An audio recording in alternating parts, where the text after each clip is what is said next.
Endeavor Health's Glenbrook Hospital is now home to its new Cardiovascular Institute.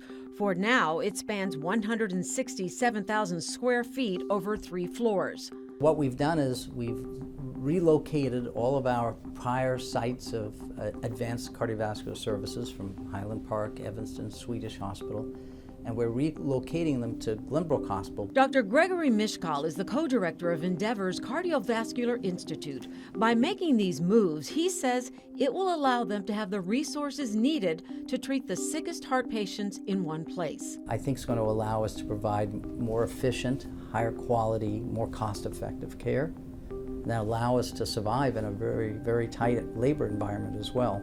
Resources like 3D printers that make exact models of a patient's heart based off their CT scan. And so that enters all the way into this big appendage here. So this is the whole area where all the blood clots can form. Dr. Jonathan Rosenberg used this technology last fall to help correct an arterial fibrillation or an abnormal heart rhythm for 87-year-old Laverne Sams. After Dr. Rosenberg came in and explained what he was going to do and how he was going to do it and why it had to be done and so forth, he put me so at ease that, I wasn't frightened anymore.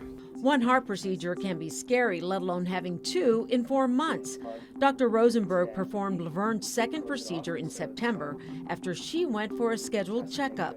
That's when they discovered there was still a small crescent-shaped opening in her left arterial appendage. When patients have atrial fibrillation, they can form blood clots in their left atrial appendage, which is an outpouching of the left atrium of the heart. And that could cause a stroke. Once we found out that she had a gap around her device and we were thinking about closing it, we had to figure out what type of device would close it best. Given the location and shape of the gap, Dr. Rosenberg says it was challenging trying to figure out which devices would work best in Laverne's case. It's very beneficial to be able to have the 3D model in our hands beforehand so that we can practice with these different devices. It makes the procedure safer and more efficient.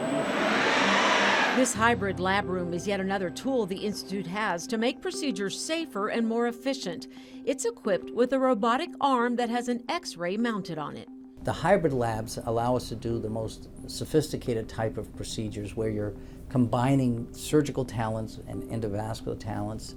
Which means doctors don't need to move a patient off the operating table to get any images they may need if a complication occurs during a procedure. Another important feature of this Cardiovascular Institute is simply its location. By being located so close to O'Hare, there's the opportunity of becoming a regional referral center, and also we will have access to a helicopter pad, which is located on site here. Laverne lives in Barrington, not too far from where the Cardiovascular Institute just opened up. How is she doing now, 6 months later? I'm feeling great, and I guess I'll be here another 87 years. In its first year, Endeavor estimates it's going to perform about 5,000 heart procedures, everything from open heart surgery to coronary stents to ablations. Sylvia Perez, Fox 32, Chicago.